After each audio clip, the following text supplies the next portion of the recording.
एक साधी रात्र. दिल्लीचे रस्ते शांत होते, पण एका बसमध्ये घडलेली घटना संपूर्ण शहराला हादरवून टाकणार होती.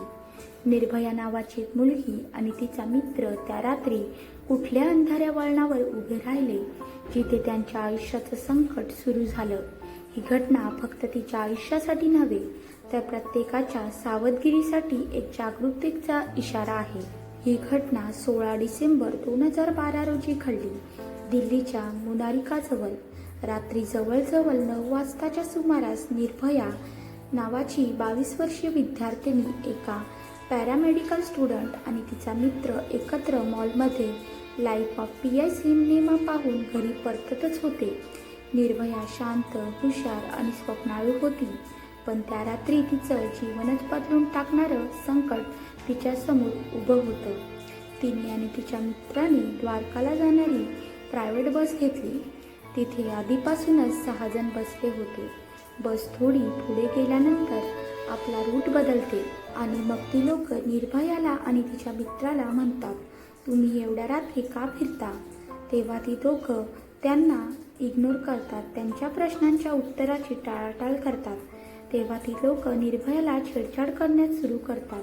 पुढे त्यांच्यात वाद निर्माण होतात. निर्भयाच्या मित्राला मारहाण करून त्याला बेहोश केलं गेलं. जगातील कोणत्याही शब्दात मांडता येणार नाही इतकी अमानुष मारहाण त्यांनी केली. त्या 6 जणांनी बसमध्ये निर्भयावर अत्याचार केला. केवळ एवढंच करून थांबले नाही, तर तिला अमानुष मारहाण केली आणि तिला गंभीररित्या जखमी केलं. त्यातल्या एकाने गंजलेला लोखंडी रॉड निर्भयाच्या प्रायव्हेट पार्टमध्ये घुसवला. त्या कृत्यामुळे निर्भयाच्या शरीरातील आतडं बाहेर आलं. शरीरावरील अमाप आणि तीव्र जखमांनी मृत्यूशी झुंजणारी निर्भया रक्ताने माखली. त्यानंतर त्यांनी निर्वस्त्र निर्भयासह तिच्या मित्राला वसंत विहाराजवळ चालत्या बसमधून रस्त्यावर फेकून दिलं. ही केस ॲक्सिडेंट केस वाटावी म्हणून तिच्यावरून गाडी फिरवून तिला चिरडण्याचा प्रयत्न केला. निर्भया रक्ताच्या थारोळ्यात रस्त्याच्या बाजूला निश्चित पडली होती, पण तिचा मित्र प्राणांतिक आक्रोशानं मदतीची याचना करत विव्हळत होता. निर्भयाच्या मित्रानं सांगितलं त्या रात्री काय घडलं. या घटनेच्या 10-15 दिवसांनी निर्भयाच्या मित्रानं झी न्यूजला मुलाखत दिली होती. त्यात त्यानं त्या क्रूर रात्रीचा घटनाक्रम सांगितला होता. बसच्या खिडक्या बंद करण्यात आल्या होत्या. यावरूनच पुढचा क्रूर कृत्यांबाबत पुसटसा अंदाज आला होता.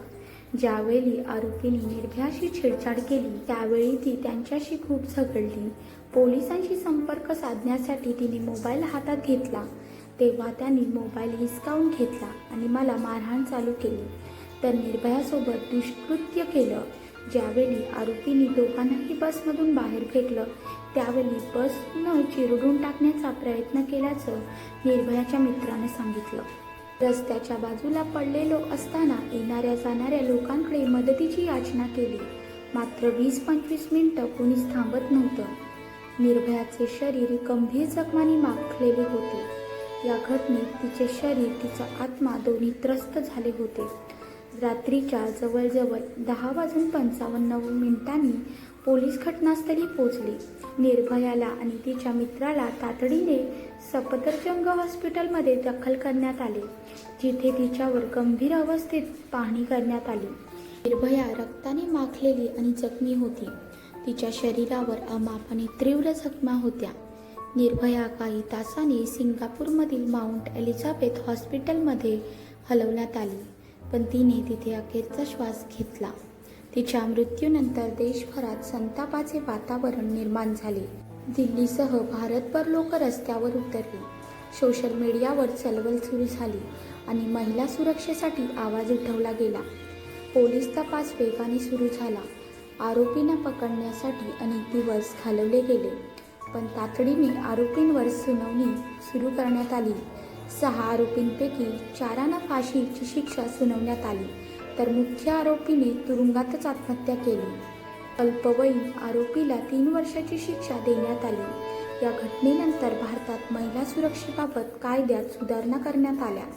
निर्भया फंड स्थापन केला गेला आणि लोकांना महिला सुरक्षेसाठी जागरूक करण्याचे उपाय राबवले गेले.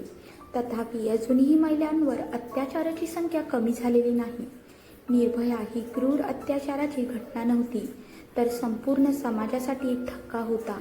तिची दुखापत आपल्याला आठवण करून देते की स्त्रियांची सुरक्षितता आणि सन्मान राखणं प्रत्येकाची जबाबदारी आहे. तिच्या सहनशक्ती आणि धैर्यामुळे न्यायप्रक्रिया सुरू झाली आणि दोषींना शिक्षा मिळाली.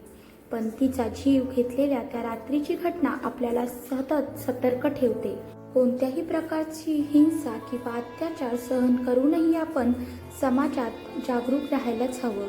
आजही निर्भयाची कथा आपल्याला सांगते, स्त्रियांचा सन्मान करा, हिंसेपासून सावध राहा आणि आपले समाज सुरक्षित बनवा.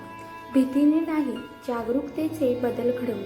अशाच गंभीर आणि विचार करायला लावणाऱ्या घटनांबाबत जागरूक राहण्यासाठी लाईक करा, शेअर करा आणि सबस्क्राईब करायला विसरू नका कालगोष्टी चॅनलला.